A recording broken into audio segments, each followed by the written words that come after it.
Okay, so we are going to set up the gaming station now. So the first setup is related to the rate card. So we are going to select the PlayStation 5. Okay, so if assume that we have a PlayStation 5, I'm going to set up the price for 150 rupees as a main price and 200 rupees as a weekend price.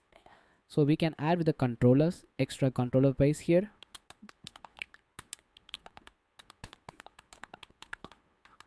Okay, so now we have a two option. One is fixed price, another one is time based. Okay, so what I mean they fixed price. Fixed price is basically okay. So we are charging 150 rupees for a weekday and 200 rupees for a weekend. So now in extra controller, if we provide 50 rupees for a fixed price, then it is going to be the same for throughout the session. But whereas if you select for time based, it is going to charge you for every 60 minutes. Okay, so once it crosses 60 minutes, we are going to it is going to be charged 120 minutes. Okay, so let us show you the example. Okay, now I have selected as a PS5. Likewise, we can select the number of items. Okay, I'm going to select this as a 30 minutes interval, and I'm going to charge for 80 rupees, and for a weekend 100 rupees. So for scaling this all, we can also add some extra person, whatever you want, you can add it. Okay, so let us go with the fixed. For each and every person, I'm going to charge you for 50 rupees. Okay, so this is the fixed interval. So likewise, so what number of what type of games you have, you can select. If not, you can create a new game here. Okay, so let us create some new game called football or any gaming.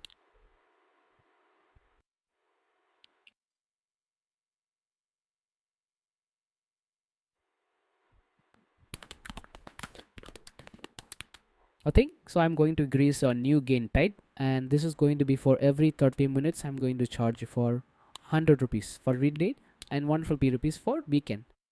And we can add extra accessories, extra bad, or one other we want, we can add it. Okay, so this is going to be the time based and 50 of these. So we have selected all the categories, and I'm just selling it. Okay, and let us see.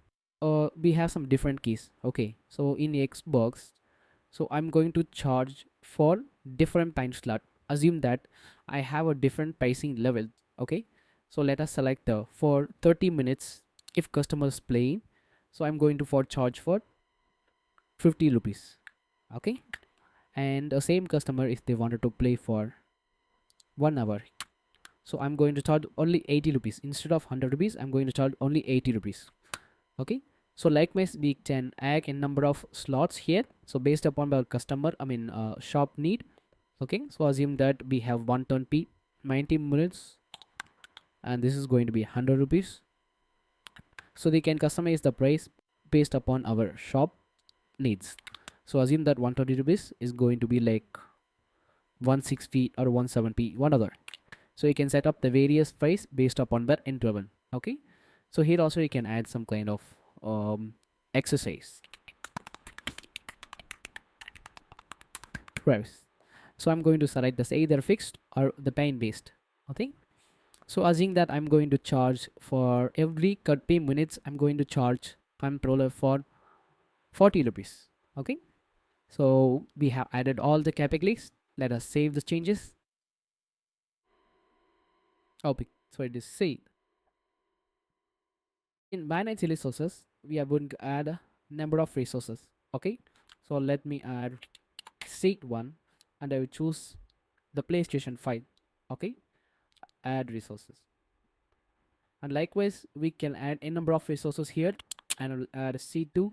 I will choose steering wheel, add resource, and in seat 3 I will choose table tennis for the Xbox. So likewise, this should match require a physical shop location. Okay, assume that we have in seat 4 we have seen Xbox. Okay, so we are adding seat 4 Xbox, and in seat 5 we have I think steering wheel.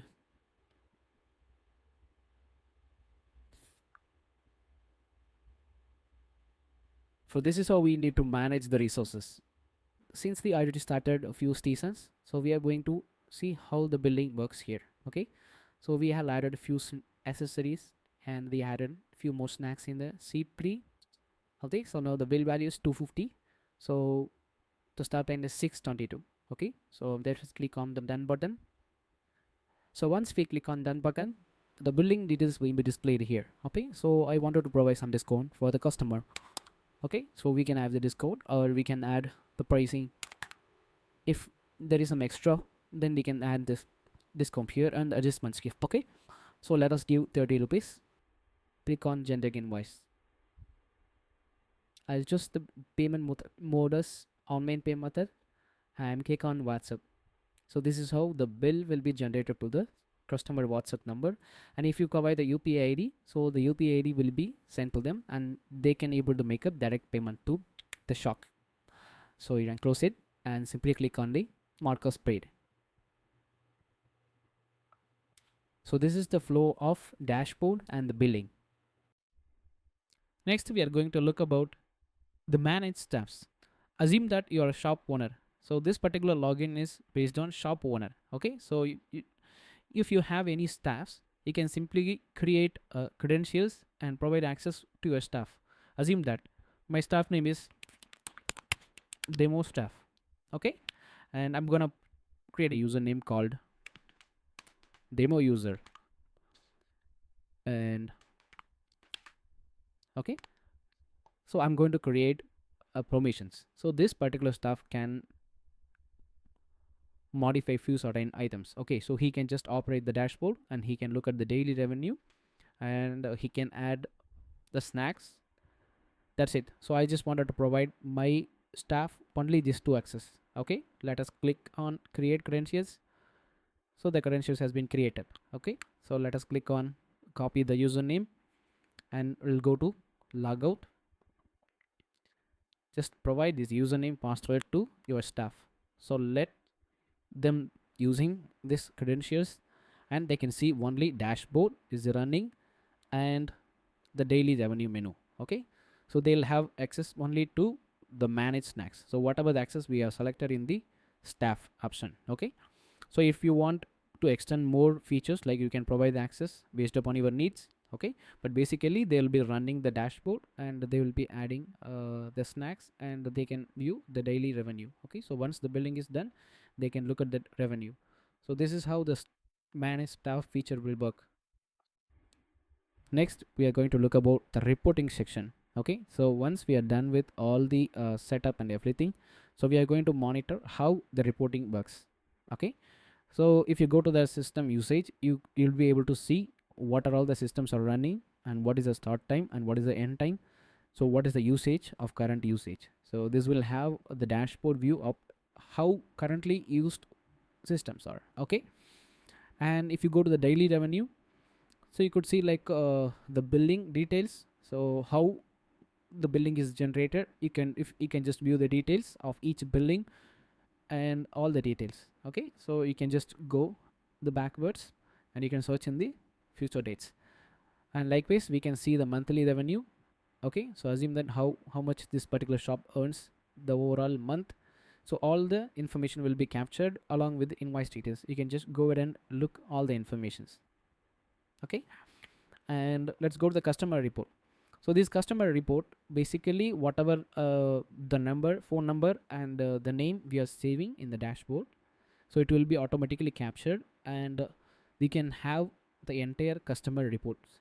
So we are saving the customer name, mobile number, and what was the registration date, how many times the customer has visited the shop, and how much they spent overall in the shop.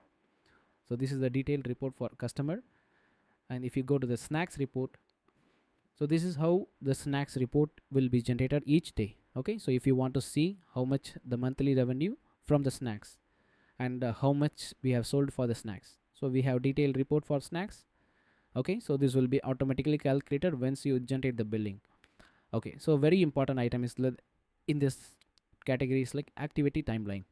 So if you have a shop, and if you apply any employee to the shop, so you'll be monitored the entire process from the starting to ending process. Okay, if you see here, Okay, so currently we are running 5 systems. Okay, we have 5 systems, and if you go to the activity timeline, we can see all the activities from the starting to pause, resume, snacks, accessories, and all the operations will be captured in this detailed manner. Okay, so when the system was started and when the accessories has been added, snacks added, so whatever the operations are performed by the staff or shop owner, it will be automatically captured. Okay, so in this case the shop owner and staff can view, and they can do perform all the operations. Okay, if the dashboard is managed by staff, you'll be able to see the staff name here. Okay, so likewise they have a detailed report how many times they did modifications. So once they started the system, it will be automatically captured all the information, detailed logging informations. Okay, so this is how the activity timeline works. So next we are going to look at how the bonus time works. So we have various stations here. So let us go to the bonus time, and I'm going to add PlayStation 5 for weekday bonus. Okay, if the customer is played for 60 minutes, I'm going to add 15 minutes as a bonus time. And if the same customer is playing for 2 hours, I'm gonna give 30 minutes of bonus time. Likewise, we can add a number of bonuses here, and for 3 hours I'm going to provide 60 minutes of bonus time. So this is going to be additional time frame. There won't be any billing for this particular cycle. Okay, so we can just simply click on save for the bonus time configuration. So once the customer played for 60 minutes, automatically the bonus will be added as a 15 minutes. So the customer can play for 1 hour 15 minutes. Okay, and let us see how the billing cycle grace period works. Okay, so assume that we have a 1 hour billing cycle, but we cannot be guaranteed that the customer will be played only for 1 hour. Okay, so they can play for 1 hour 2 minutes or 1 hour 3 minutes. Okay, so in this case we are going to provide a buffer time. Okay, if you provide a 5 minutes of grace period, so the system can wait for next 5 minutes. Okay, if you noticed here, if the customer played for 1 hour 5 minutes, they will be charged for only 1 hour. And likewise, if the customer is crossed for 1 hour 6 minutes, it is going to be charged for 2 hour section. So likewise, based upon your shop needs, we can provide either 5 minutes or 10 minutes of grace period. So I'm going to set up 10 minutes for this shop as a grace period. Okay, let us save this. So this is how the bonus time configuration works for shop.